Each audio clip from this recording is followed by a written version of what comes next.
tongue is numb, the Keurig's clean, your dog is dead, it's a Ponzi Scream. Ponzi Scream, Ponzi Scream, because it's just something to do.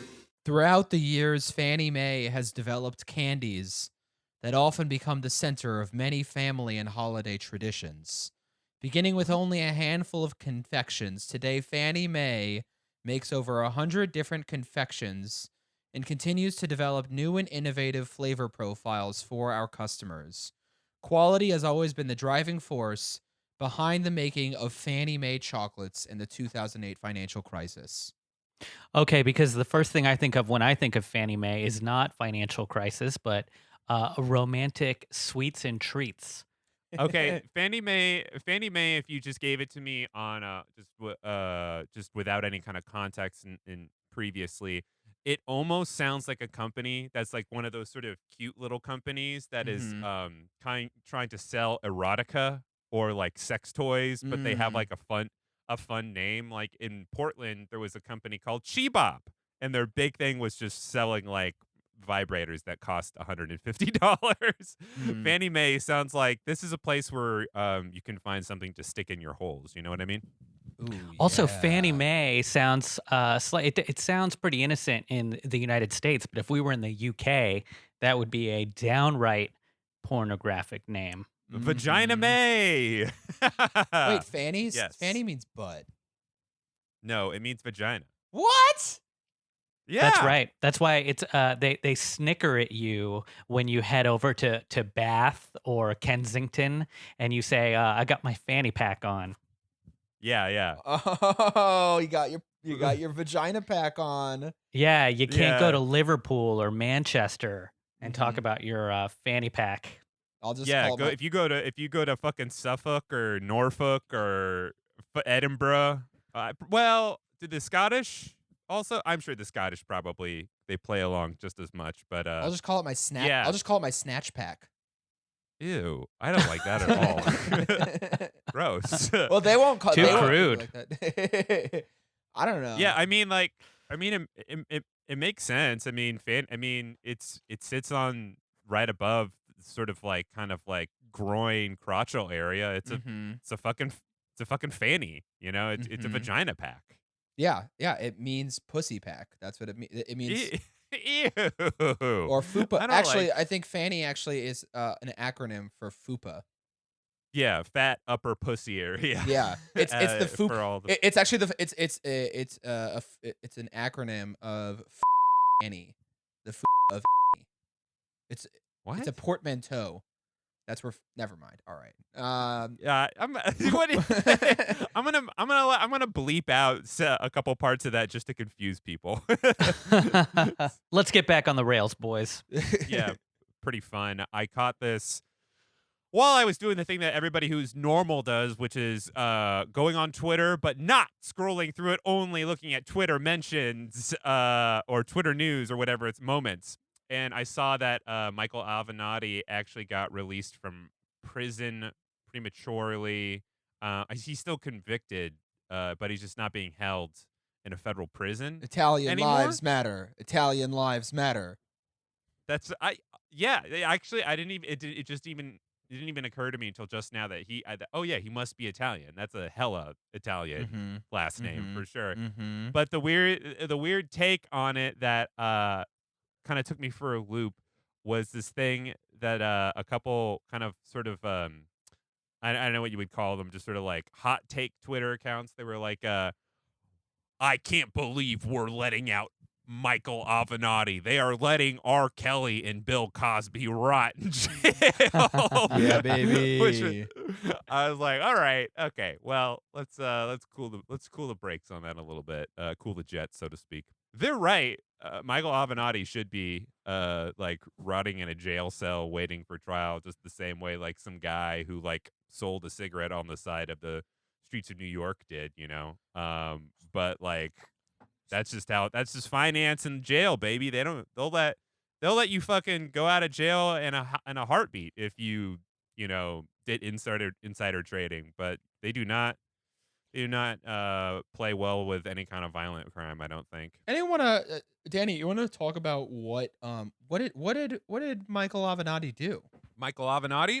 Well, I mean, Michael Avenatti, he tried to blackmail one of the biggest companies in the entire world, Nike, if I'm not mistaken, right? Hell yeah, dude. Yeah, Yeah, he tried to. What was the exact story again? He tried to blackmail Nike because of. he tried I to. can't remember the He didn't quite try to blackmail them. He tried to extort them, which is this extortion. yeah, Yeah. yeah, yeah. He wanted to Nike to pay his client $1.5 million and to give him and his co-conspirator 15 to 25 million to conduct an internal investigation for the company. Yeah. Yeah. A quote unquote internal investigation. Yeah. Yeah. We've talked about it in the past for sure. I knew it had to do with Nike. Yeah, I mean, I guess it is blackmail. I guess it is, man. It's like he threatened to hold a news conference to ruin the sportswear giant's reputation unless the company agreed to pay him millions of dollars. That sounds like blackmail to me.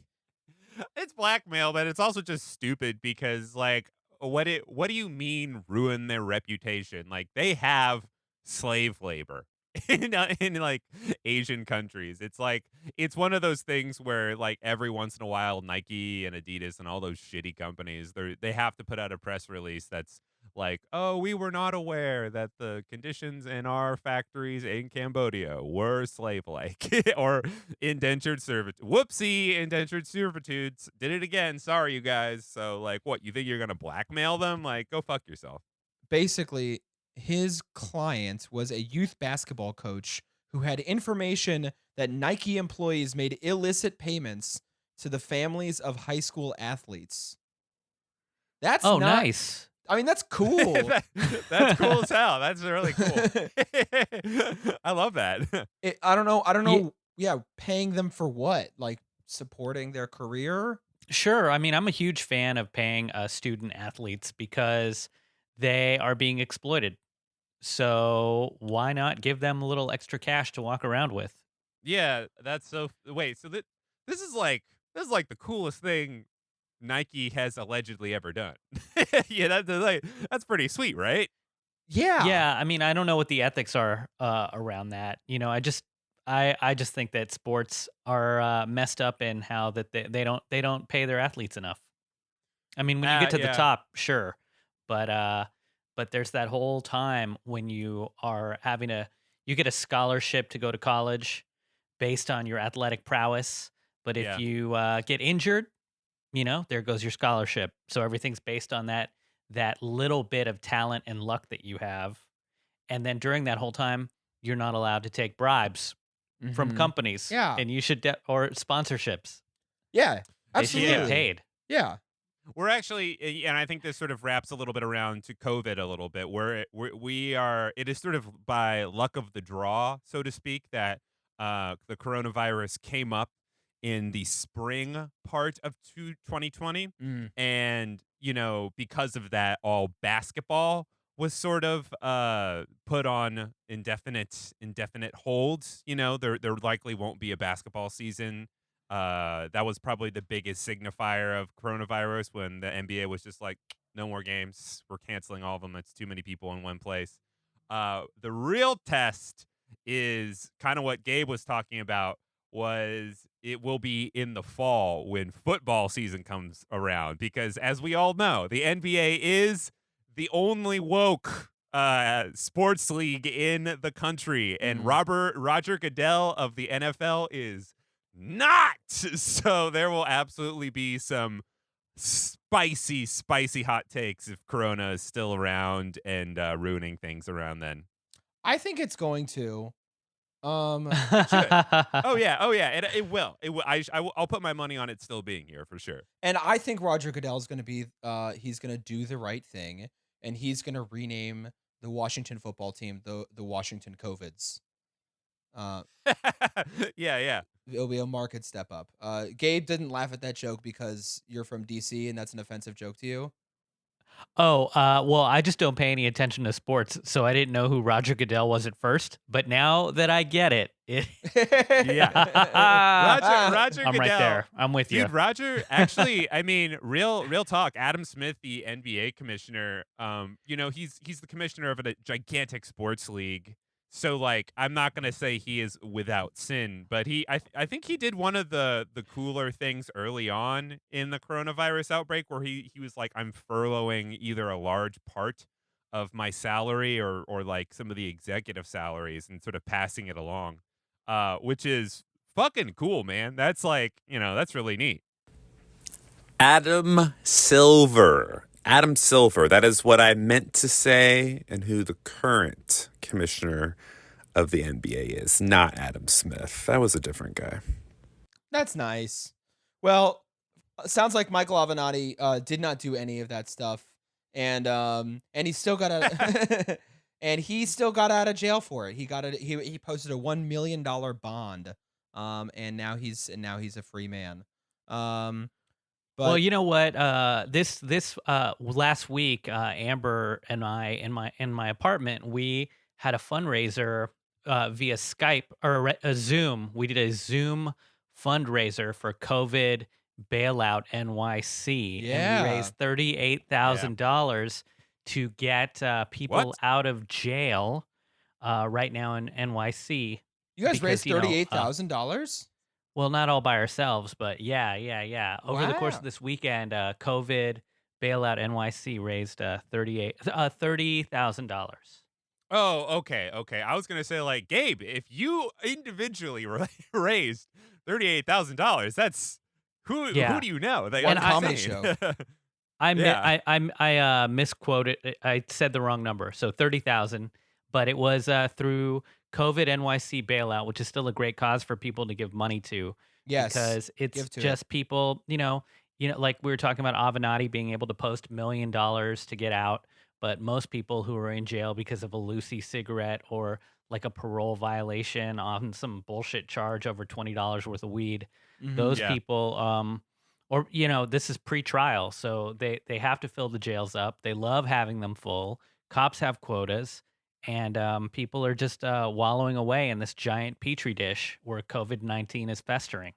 And I think New York City's Mhm. jail is the highest percentage of COVID-19 cases in the world, maybe. Wow. I You mean, know? it's very likely. This actually dovetails into something that okay. It's a bit of a hot take, Okay. and I don't want to Oh. offend anybody. Uh-oh. We've all heard about how the prisoners of Rikers have been offered $6 an hour to dig mass graves. Uh-huh. Right? Okay, here's what I'm going to be posing to you guys. 550. Independent- 550. Independent of any kind of natural disaster, pandemic, anything else like that, are you pro or against the idea of a lot of people buried in one hole? What do you think? What do you think? I'm not gonna call it a mass grave. Mass grave is that's too loaded. That's too loaded of a word. We don't want to say mass grave. That sort of harkens back to like not fun times in history. But Yeah. like just from like an environmental purpose, because I was thinking about it, and I was Uh-huh. thinking like, yo, if I'm dead and I'm just sort of like in the ground raw dogging it with like 80 other people just right Word. next to me, you know, like Word. Dude. like finally get Look, through that orgy. Yeah. when I die, I'd like you to throw me into a giant cuddle puddle. Yeah. Yeah. I think it's worth thinking about, because apparently the way they're doing the mass graves on Hart Island is they'd still put people in caskets and they'd line them up like head to toe. Yeah, when next to each I die, I want to be 69 and baby. That's how I want my body. When I Yeah. die, break 2 of my ribs so I can suck my own dick finally. All right? I want archaeologists to discover me in 300,000 years and have it be like that Mount Vesuvius guy Yeah. who was Dude. beating off. I when want he them to was, be like, how long epic was king. that human centipede? Yeah. So this must have been a ritual of the New Yorkers, I guess. This must have been a regular thing. I guess this must have happened. That's our inference. It must have been a religious ritual.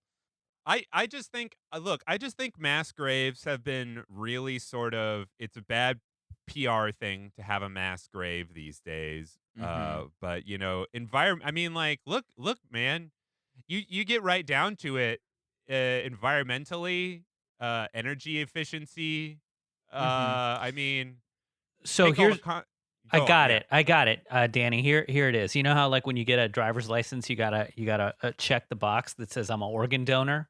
You can Uh-huh. check the Yeah, box yeah. to say that you also want to conserve space. And Yeah. if you check the Mhm. conserve space box, then they can put you in a in a collective, a Yeah. communal grave. Yeah. It's like WeWork, but for graves. Dude, they buried my granddad in a cardboard box. Hey, really? What? No, like, dude, it's the weirdest thing. Who's My they? granddad, Who's they? the Yeah, that's hospital, what makes it. dude. It's really, Was it Pol it's Pot? really weird. Like, was it? Like, dude, my granddad, he like did not live. He wasn't rich, but he was definitely like comfortable. He was probably like one of those guys who like probably had six figures in the bank, just like comfortably all the time. Nice. And he like drove a Cadillac in Tulsa, Oklahoma, Nice. for most of his life.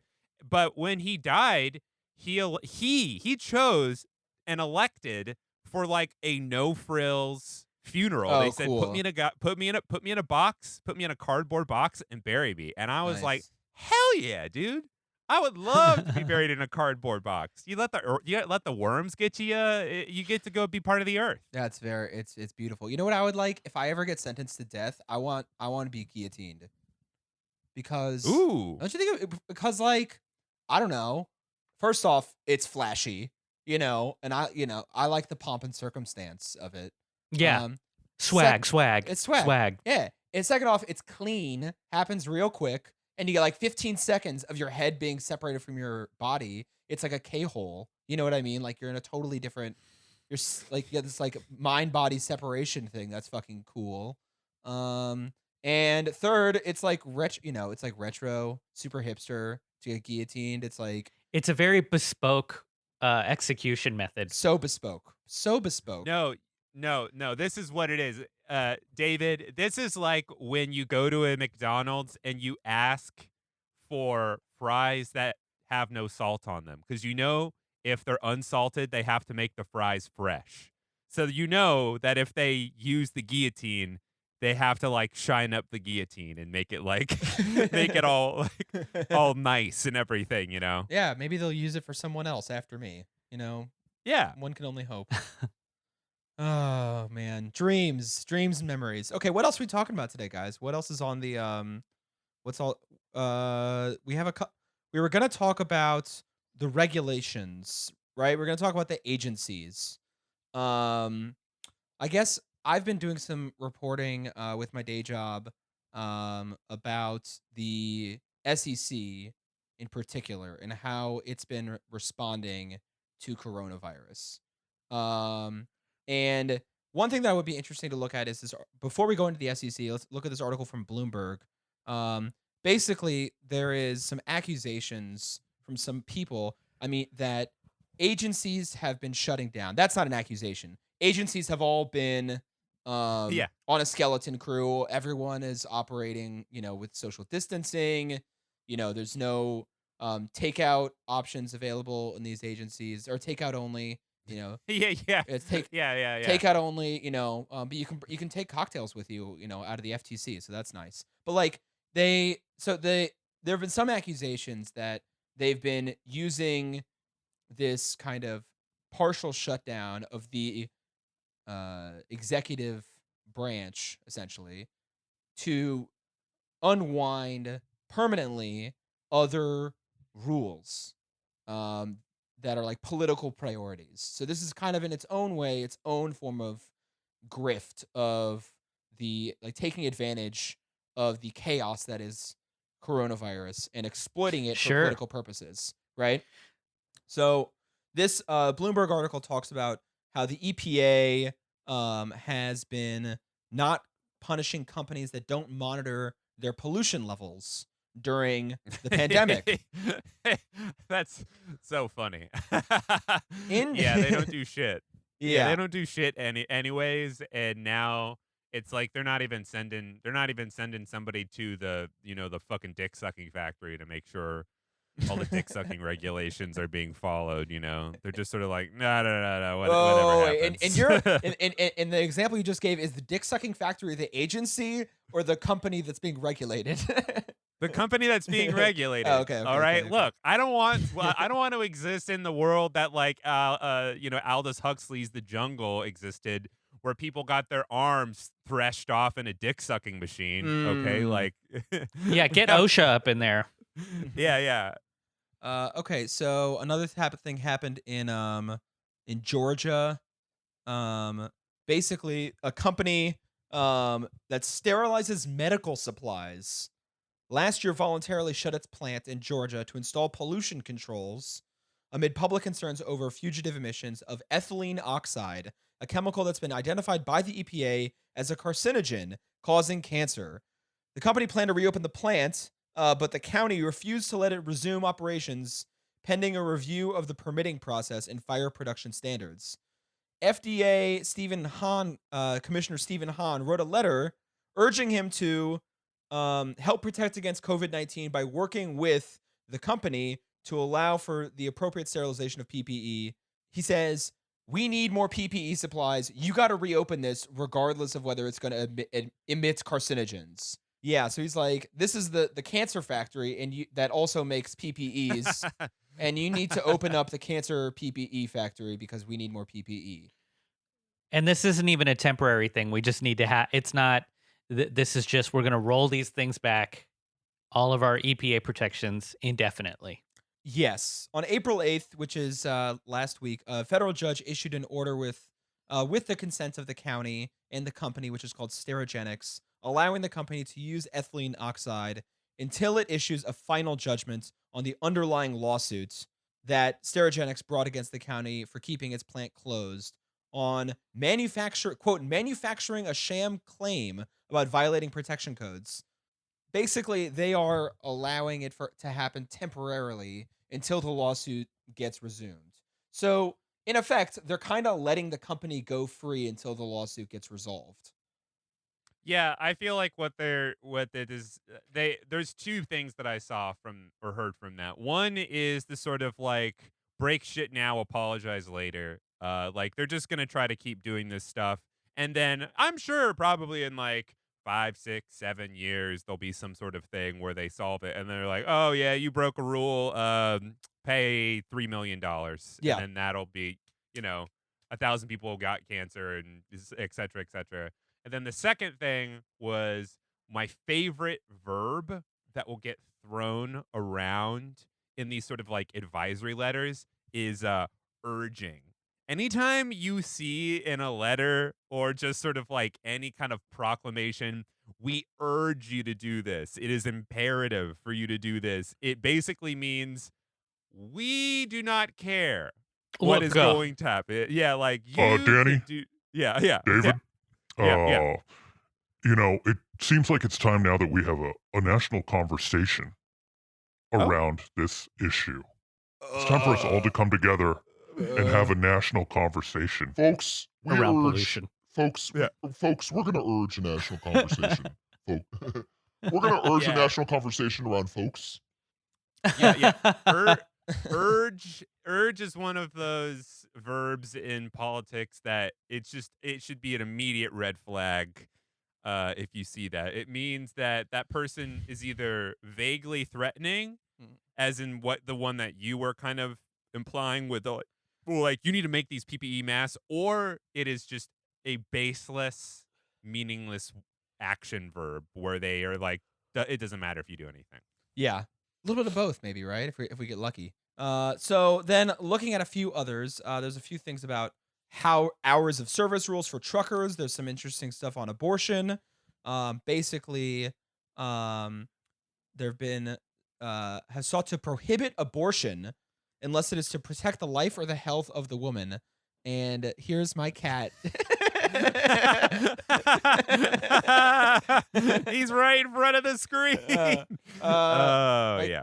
Live comedy, guys. Yeah. But anyways, so one of the things is that all these states have tried to make abortion a non-essential service to kind of shut down abortion and use that as an example in order to do so.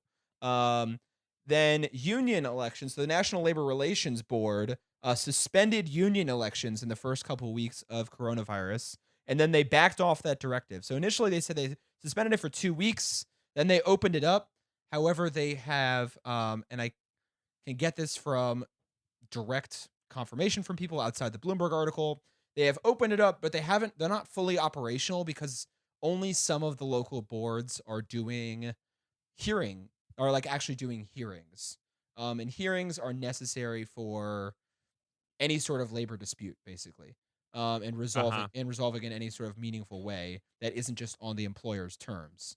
And only some of them are doing hearings over like digital, like Zoom hearings or whatever the hell they're going to use, but they're not doing them in person. So, anyways, a lot of the regulatory state is either in a skeletal crew or is being exploited for political purposes. The SEC... No one's watching the hen house. No one's watching the hen house. The SEC is essentially shutting down all new rulemaking and is also mostly stopping all in-person examinations.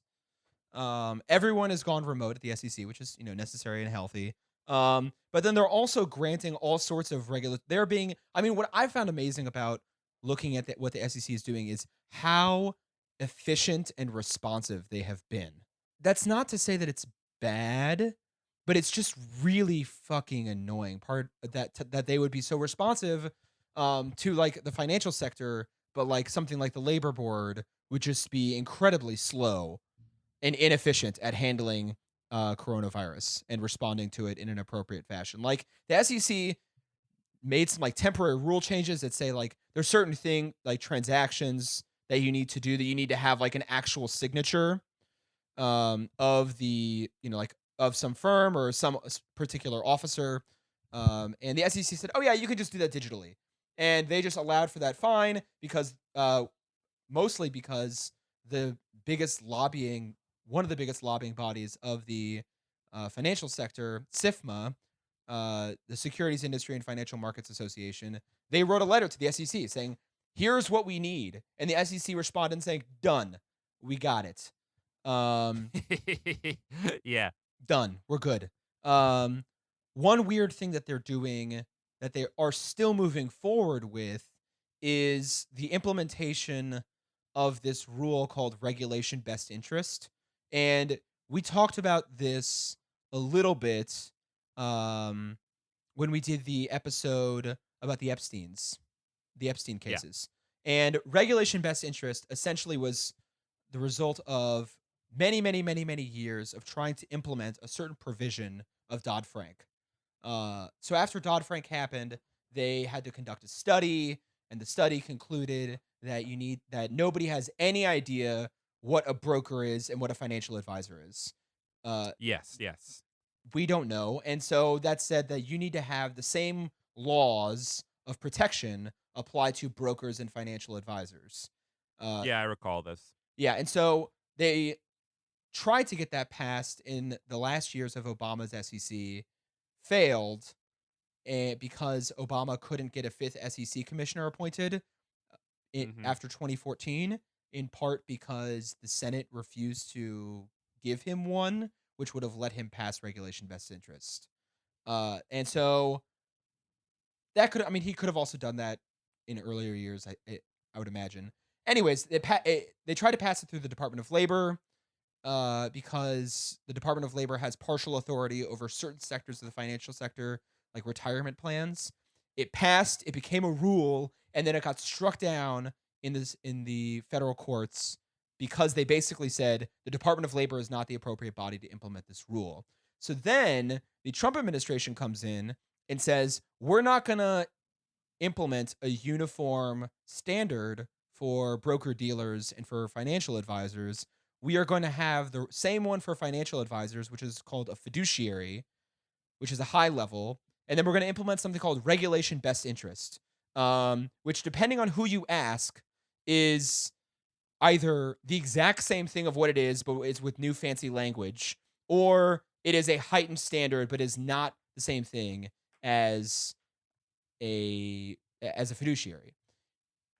What that means is that the SEC is essentially keeping the regulations that are beneficial to industry going while they're granting regulatory relief for things that are harming the industry.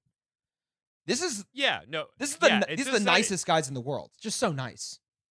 Yeah, I mean, it just sort of sounds. I mean, we've talked about these subjects in the past, and I think the important thing to sort of garner from it is, while we're all sort of hyper focused on like, when am I going to get my $1,200, and like, oh my gosh, is there going to be unemployment for stuff? Just sort of in the background, in plain sight, all these just sort of like miniature, just sort of like, we're gonna fuck with things just a little bit. Mhm. We're this totally like out there, governing body, but don't pay attention. Don't worry about it. It's just gonna happen Mhm. while you're all freaking out about washing your hands.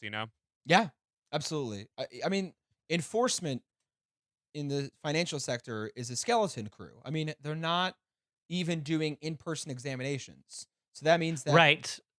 Right. Like all the inspectors are on Zoom calls, just checking in, and they're not wearing pants. Yeah. And their cats are jumping across the screen, and Yeah. Yes. like I just imagine that if anybody like called you up on FaceTime and was like, "Okay, now it's time for me to inspect your restaurant," or it's so easy to lie about where you are if it's somebody on a call.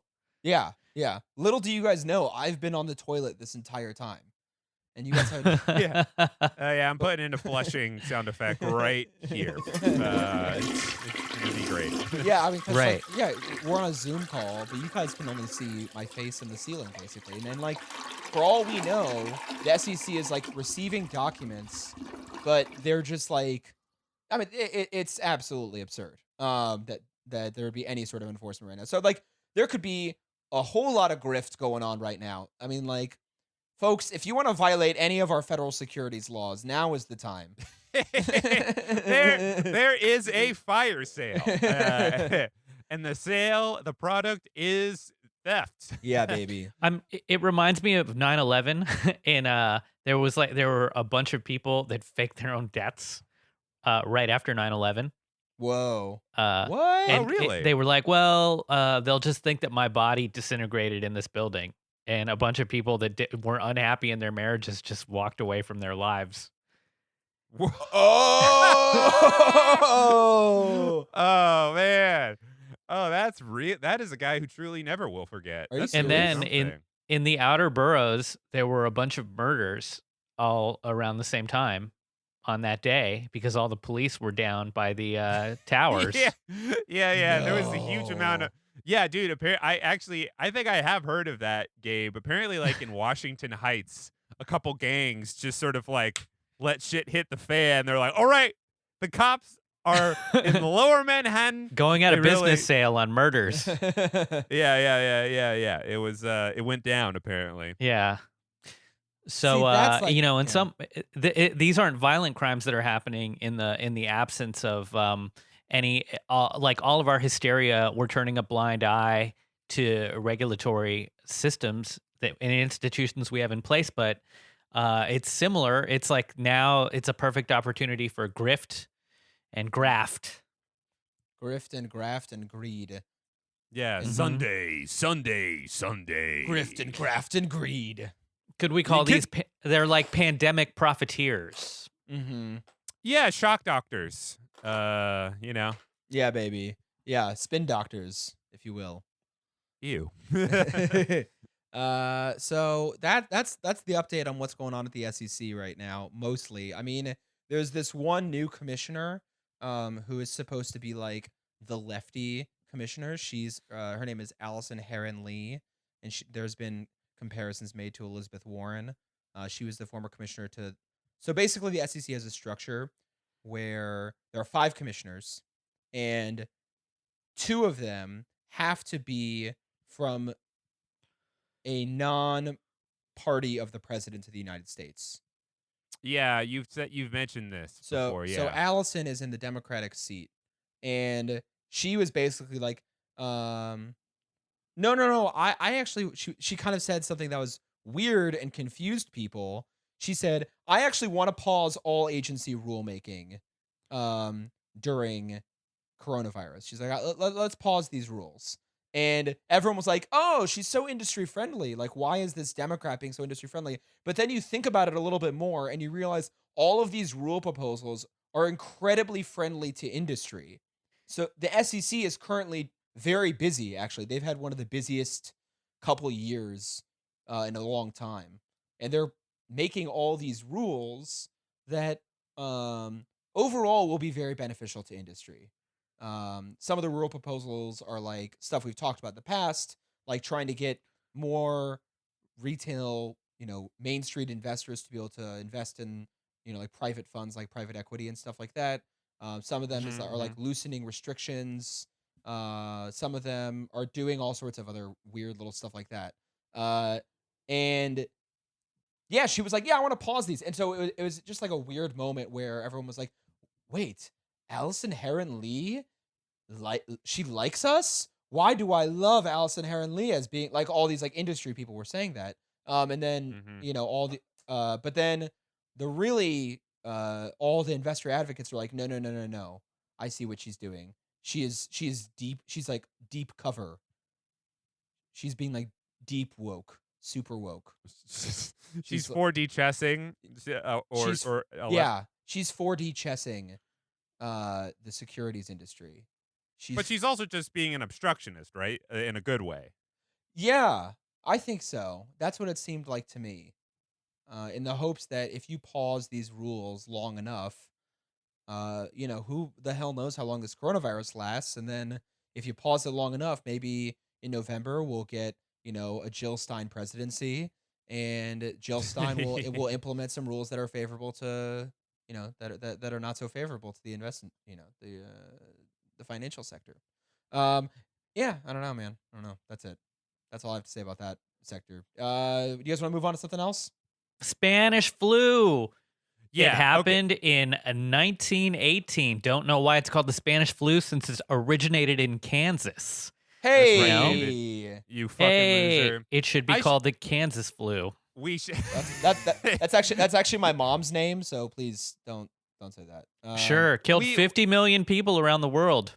Estimate. Yeah. So we should also clarify too. It was only when I was going through the edits of the previous episode that I realized that we never really explicitly said what we were doing with the plague study. So I think it's easy to understand once you listen to one episode. But just in case somebody didn't do that, essentially we're kind of trying to look at the effects other plagues have had in history to like economic structures and what they've been doing. So last week we did the bubonic plague of the 13th, 14th century, essentially. And this week we're doing the Spanish flu, which happened just about 100 years ago, a little bit more. Oh, yeah, baby. Oh, yeah. That happened. 1918, that basically 1 year, and there were 3 waves of it that came across the entire globe, and the first wave was pretty bad, but the second wave is the one that had people dropping dead. They'd get sick in the morning, and they would die by the evening. Whoa! And they would turn blue from lack of oxygen. Whoa! And and then the third wave was a little bit more mild, and then after that, it just kind of like died out on its own. We never came up with a vaccine for it or anything. But we still have plague season every year. Or flu season. Sorry. Flu season. I like plague season. I like that. That's nice. Sure. And now and you get the flu and nobody really takes it seriously, but it kills like tons of people every year anyway. And the Spanish flu it didn't go away, but what it sort of like mutated out. So by the 1950s essentially it wasn't the same thing, But yeah, you're right. It killed 0.5% of all people living Whoa. back in 1918. And actually, surprisingly enough, of those 50 million deaths, only 500,000 came from the United States. So, in the grand scheme of things, we probably came away less hurt than like Europe did. I'm sure a fuck ton of deaths came from Europe with the Spanish flu. One thing that Mhm. I saw was that first off, the fact that World War One was happening or had just ended was a huge deal in making that like World War One was almost a vector for this disease. So Oh yeah. I think that one of the reasons why we don't talk about it so much is it almost just gets psychologically blended in with the war itself. And so people don't really think of it as a separate pandemic. When in reality, it had a huge, it had such a large impact on civilian mortalities. Um, for the United States, estimates of combat-related troop mortalities are about 1/10 that of civilian mortalities from the 1918 influenza pandemic. So really, it did not, from what I saw, what I read, it did not impact uh, soldiers as much as it really decimated civilians. Yeah, so here's a fun fact about how it traveled. So the first cases were in Fort Funston, which was right outside of this small town in Kansas, and the flu probably originated in pigs Mm-hmm. right On around that point. area. Mm-hmm. And they so the troops at Fort Funston, they were overcrowded in these barracks because all of these forts around the US, like, a World War One basically was the first time that we mobilized a national army to go and fight overseas. So it was just massive mobilization of people, and they had to build all of um, these forts along the railroads, and the forts were not built for the number of troops we were conscripting or drafting. So you might have like a yeah. barracks that's supposed to have 500 people, but then they would just cram 100 soldiers into that barracks. So they're like right on top of each other, sharing beds and whatnot. And so Holy. all it would take is like one person with this airborne flu bug in the barracks to cough and get everybody in there sick. It's funny, Gabe. You're making me rethink why people don't like mass graves, and it's because there's such bad associations with people being smashed into tight spaces when they're alive. Yeah. I think there's a really negative association with that. But all of this was inextricably tied to the war effort because the troops needed to get to Europe so quickly that Wilson and his generals did not heed any advice from medical experts. The medical experts were like, "Hey, man, we need this flu travels. It's traveling so quick, it's burning through the troops." And it's like, well, but the war is burning through the troops. We need to get them overseas now. We need to get them in these cattle cars and get them to the docks. So Blues it was the Traveler. transport. It was the transport of the troops that was the vector for getting the flu out there. And the clusters of the flu would basically spider web out from wherever the military trains would stop. Oh yeah, that makes total sense. Also, it had to have been like a full-time job that paid like, a like middle of the ground wage, like the equivalent of making $50,000 a year to just be a doctor to be told you're wrong. Like not the actual doctor, but like there's like a job in like from like 1900 to like 1970 to be the guy who's just like fuck off, you stupid pediatrician. Like all throughout history, we have a rich tapestry of telling doctors to fuck off. And then Sure, being horribly wrong. and they didn't really know how to handle. I mean, they didn't really have this research background in technology to deal with this anyway. I mean, they would just they just have rags that they would put on their faces. Yup. But the reason it's called the Spanish flu is because Spain was neutral in World War One, and so because of that, their press corps was also neutral and free to report on anything they wanted to. There was Whereas- there's no Yeah, wartime yeah. censorship. Yeah.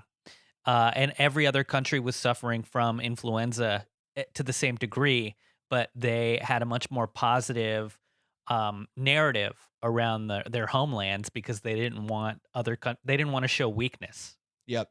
You know, Also, if you're in the middle of the war and you're like, oh, by the way, like millions of our civilians are dying of the flu, it would just like encourage, the Germans or the French to push harder against the other side. so apparently, Yeah. King Alfonso the 13th of Spain Woo! I love suffered it. from Spanish flu, which is also one thing that I read was that one of the reasons why it doesn't really get talked about is because there weren't too many famous people that got it, and so the fact that he got it perhaps was like, oh, finally someone. There's like a Boris Johnson or like a Bolsonaro or like a Or Tom Hanks. or Tom Hanks. Yeah. I think we should call this the Tom Hanks flu, if you ask me, because he was really the first celebrity to get it, I guess.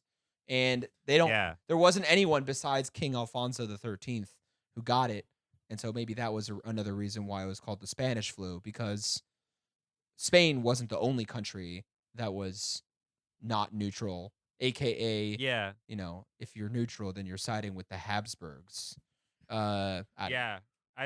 I just think it's so funny because Spain is like the first ones. They're just like, yeah, we have this flu. It's pretty bad, and then immediately America's just sort of like, Newsflash, the Spaniards across the Atlantic have a new fancy flu that takes a siesta from 2 to 4 p.m. every day. And it's the Spanish flu. It's definitely not the Wichita flu. No, certainly not. Certainly not, indeed. yeah, we immediately jumped on. That's what we call bad PR, my friends. How many backpackers who wanted to go through over to Barcelona or Barcelona? Just how many thousands did that stop in the early days? Study abroad was ruined. yeah, exactly. Think about how many Tulane undergraduates couldn't go to Spain on their study abroad because of this Spanish flu. Oh no, It's so sad. yeah. Yeah.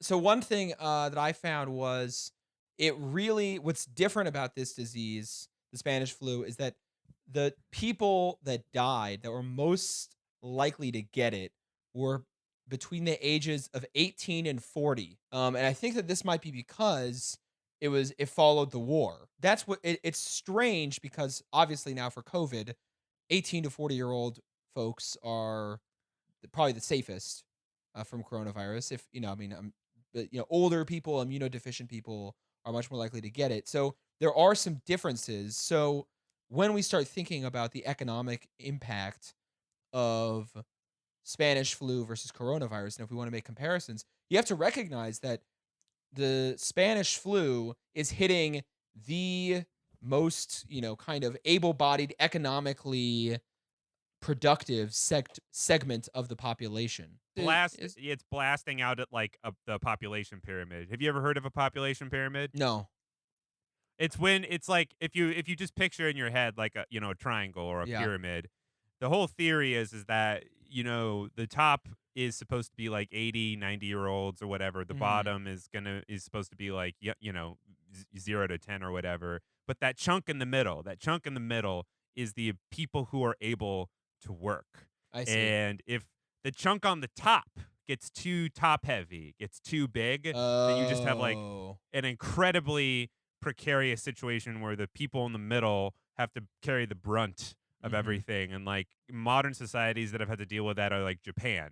Like the population pyramid for Japan is like flipped upside down because there's so many old people. And that's probably basically what was happening when Spanish flu came around, is you just had a significantly smaller amount of actually working people available, just holding everything.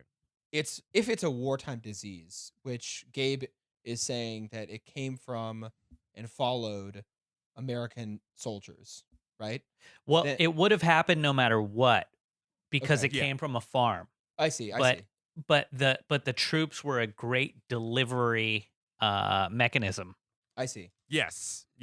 Then you can't even. Not only are are the most productive segments of the population dying from war and leaving their economic communities because of the war, and you have that, but then they're dying from the war and they're dying from the disease. So it's, I think, what makes it so hard to study and especially study the social and economic impacts of the Spanish flu is the fact that it is so necessarily intertwined with World War One. Yeah, it's really muddled up in there. And what I was there was a couple things that I was able to sort of discern from my research. Once again, I made the unfortunate decision to pick what I believe was the biggest scholarly article out of all the articles. I chose one of the Forbes article, which then linked to a paper that was 40 pages long with so many charts and so many graphs there. And yeah, there was. You're right. Like World War One, really, it's hard to really be able to like track it. I mean, we have so much more recording and the ability to like track, actually know what happened because this is in Absolutely. recent history. Absolutely.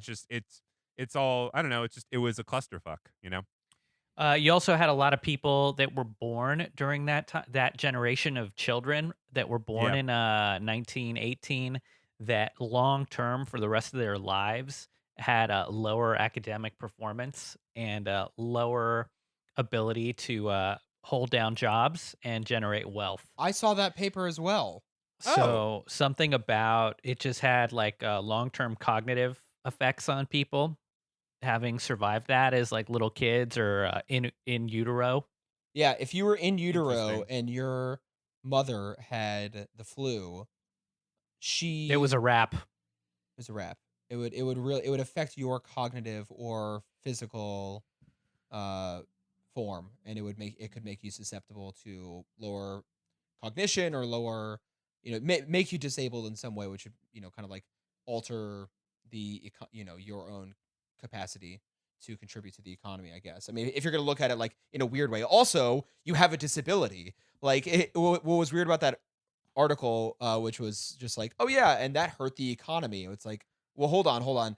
It made someone disabled. Like, let's focus on, let's like acknowledge that Yeah. first, right? When there's fewer people, there's fewer laborers, labor has more bargaining power, and therefore real wages go up, right?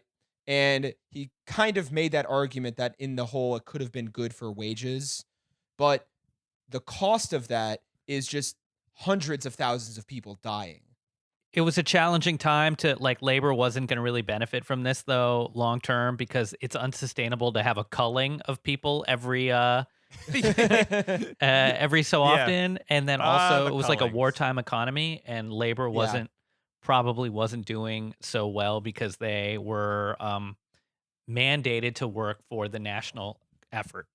That's right. Yeah, actually, so that's okay. So that's something that I think is a bit of a it's you're right, Gabe, because in one of the articles I read, one of the other articles I chose because it was from Mother Jones, and it's not because I really like that publication, but I more just sort of wanted to see what their sort of like spicy take on this was, which I was absolutely not disappointed by. The guy who wrote it, this guy named Kevin Drum. That guy. I know who that is. Yeah. Okay. Wait, you know who Kevin Drum is? Yeah. Okay. Yeah. Well, let me give you my takes on him. So, like, the first thing I noticed was that his title was political blogger, which is maybe the most embarrassing title that you can possibly like have. Like it's more dignified to be like the piss pig slop bucket at a BDSM house than like a political blogger. Like it's just a really terrible title. And like I wanted to before I even sorry, read is his that article, a common idiom? Did you just come up with that off the top of your head? That sounds like yeah. It's more dignified than being a piss pig slop bucket at a BDSM whole house. Like yeah, whole house. Yeah. I'm like, who's the guy who was shit talking Bernie a lot? The Southern guy from Louisiana. What's his Your name? boy, James Carville. Carville. Oh yeah, I'm like a pig slop burger to be there somehow. Like it's yeah. Sorry, Dude, continue with where you're going about your off the academic dome. article. Yeah. No, but like this, before I even read the article, this guy Kevin, I wanted to just look at all the articles he's written. Period. And first off, he had like 30 in like the past like 12 days, and like one of Nice. them was just a picture of a cat called Saturday Kitten Blogging, and the only like thing that it said was because why not? And then like another one was weird. It was is it time for more lead abatement? The answer may shock you, which I thought was real fun. I didn't know we were doing like Oh my God. that type of clickbait in 2020.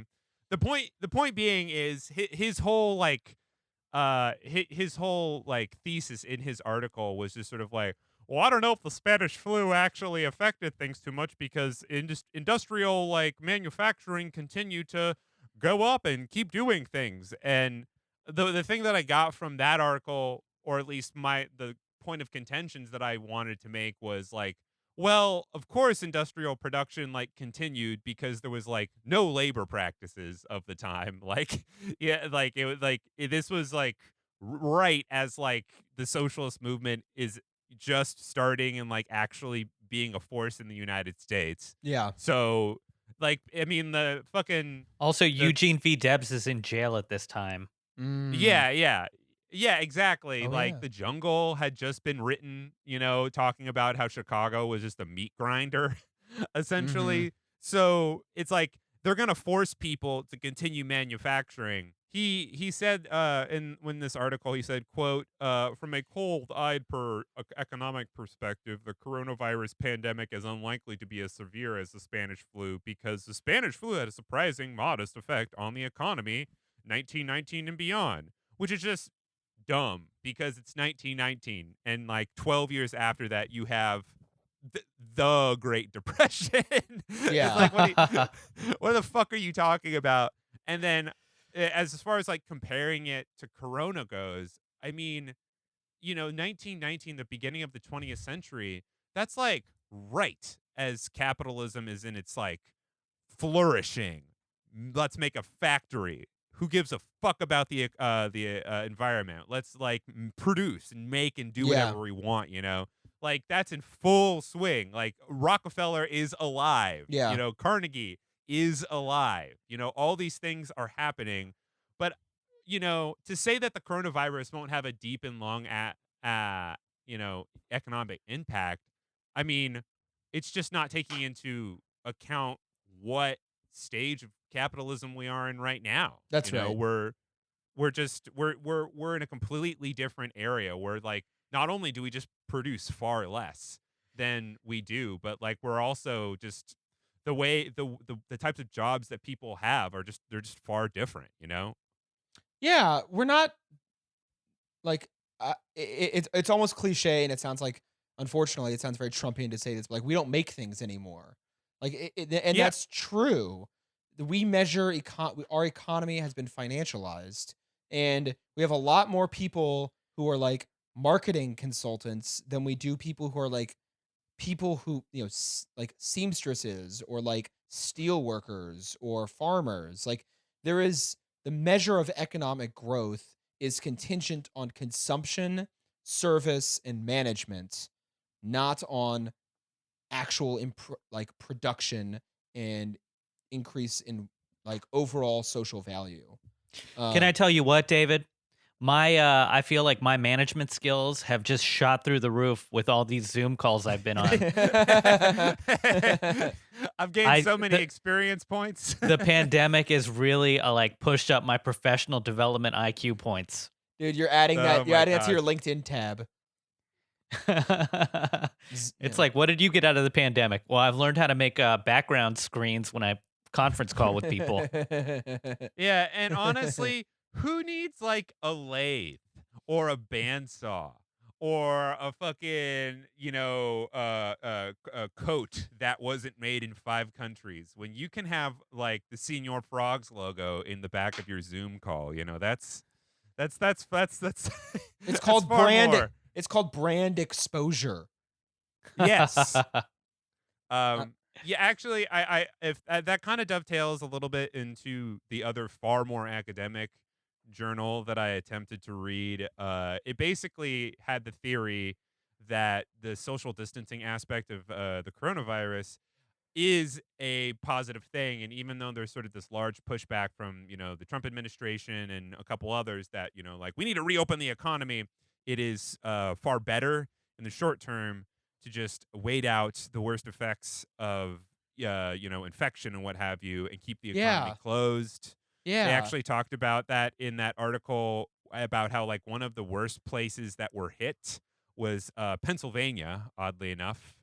Yeah. Pennsylvania had a huge industrial presence in the early 20th century in Pittsburgh and Philadelphia specifically. Yeah. And they said Spanish flu was absolutely the worst there because they didn't distance quickly enough.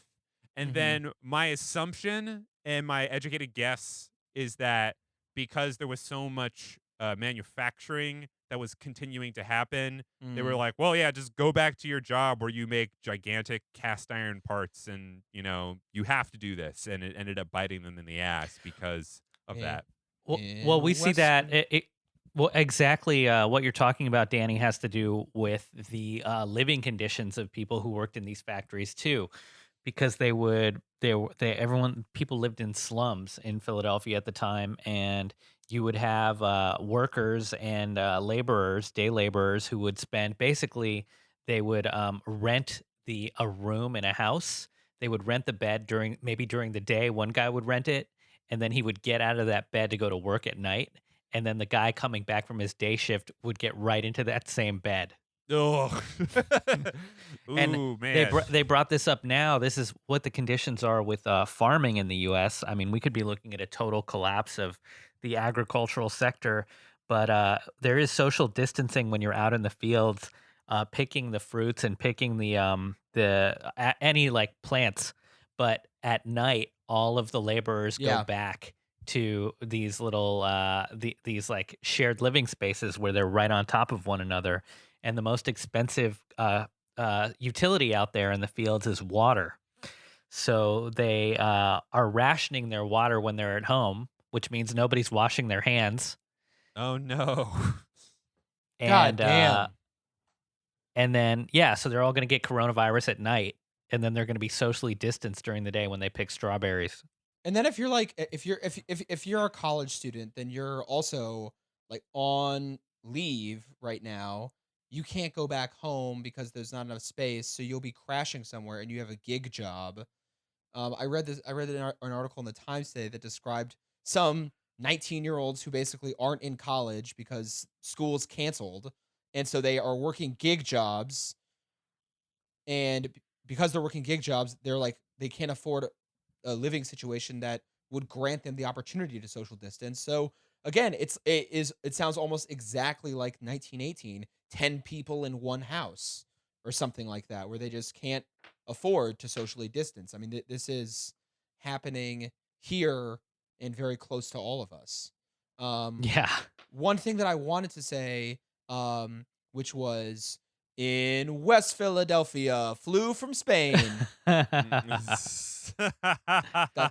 that was it. Yeah, I think the biggest thing to sort of like derive from just sort of the Spanish flu as compared to the coronavirus is two things. One, just the term like social distancing. Obviously, they weren't saying that back then, but the idea that you shouldn't be in crowds was understood. Yeah. The other thing too, though, is, and I think this is important, at least from an economic standpoint, is that all all plagues are new, exciting, unique experiences, and it's hard to make comparisons between the Mhm. two. I mean, a big deal with the Spanish flu was just transportation because by and large, the East Coast was hit far worse than the West Coast. Mm. By the time the Spanish flu effectively made it over to like Los Angeles, San Francisco, Portland, Seattle, uh, you know, people understood that it was a real deal, and that they had to take measures that would affect how quickly it spread. And I, on all the graphs that I looked at, basically said like, yeah, it was far less prevalent because of these things. And obviously, we live in a different era now. Like, information can travel faster, so people can know about that stuff sooner, which is cool. But at the same time, travel is also like instantaneous. You can fly across, like plane Totally. travel didn't exist as a means of We- transportation. So we had Danny. Some things you brought up that are interesting are, one, like that San Francisco. Every city dealt with this differently, and so Philadelphia was hit very, very hard, but San Francisco figured out pretty quickly that there was a pandemic that they had on their hands, and they locked the whole city down. Mhm. And they did a really good job making people wear face masks in public and like setting up curfews. And it seemed totalitarian, but they were able to stop one of the waves of the flu. Whereas Wow. it the government, the federal government was very interested specifically in getting troops to the coasts. So they were like they were kind of against the best interests of our local population because they needed to supply the war effort with fresh troops. Whereas Yeah. today we failed because we have, with this pandemic specifically, because we have such a terribly inefficient federal government. Yeah. We had no unified response, and we left it in Mhm. the hands of governors, some of whom have done better jobs than others. But there's no one in charge of the plane right now. Yeah, there's. I mean, infrastructure was so different back then. It's funny when when you were saying that, Gabe. I was like, wait a minute, when was the Golden Gate Bridge made? Yeah. And it wasn't even built until fucking 1933. And the Bay Bridge out of SF going to Oakland also did not start going till 1933. So you have like San Francisco, which is literally an isolated peninsula. Just Yeah. sort Oh, of yeah. like, you don't have thousands of cars going into it. And they took advantage of that and said like, yeah, we can literally isolate us each other because we literally live in a bay. You can't get in here unless you drive all the way around the bottom, like below into Marin County first. So yeah, I mean, point being, it's a vastly different thing. And I mean, even though it's fun to make comparisons about the Spanish flu, I mean, yeah, I think there's only so much you can garner from it. I mean, the one thing you really can garner from it is that death is bad for the economy. Like yeah, death is bad for the economy. Like, you are right about that, that. like, you can't, like, everyone's like, oh, like World War II got us out of the Depression, or like the flu raised wages for workers, or all these things. But it's like, yeah, but imagine if all the people who didn't die, imagine all the people who died didn't die. Those people, think about how much tax revenue you could get from all those people. like there's always a fun way that you can like work your way around including life's inherent economic worth. And so every single time people die, that is an economic loss.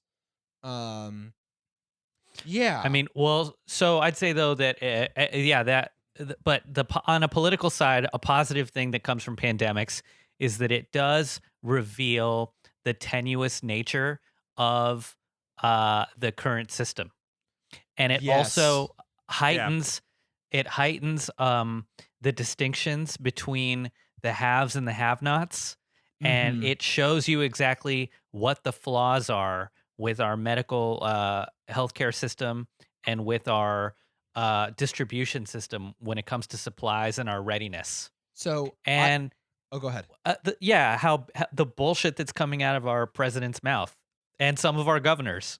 So that, I think, is it might not help the economy to hear those things, but there can be positive political gains to be made out of a pandemic. So yeah. the one that I read was from the Federal Reserve of St. Louis, did a study on the economic effects of the 1918 pandemic, and which is just a weird organization to be conducting this study. I don't know why they did, but they did it in 2007. So this is 2 years after Katrina, and this is the final paragraph of what they said. Basically, they're trying to apply the lessons of 1918 to today.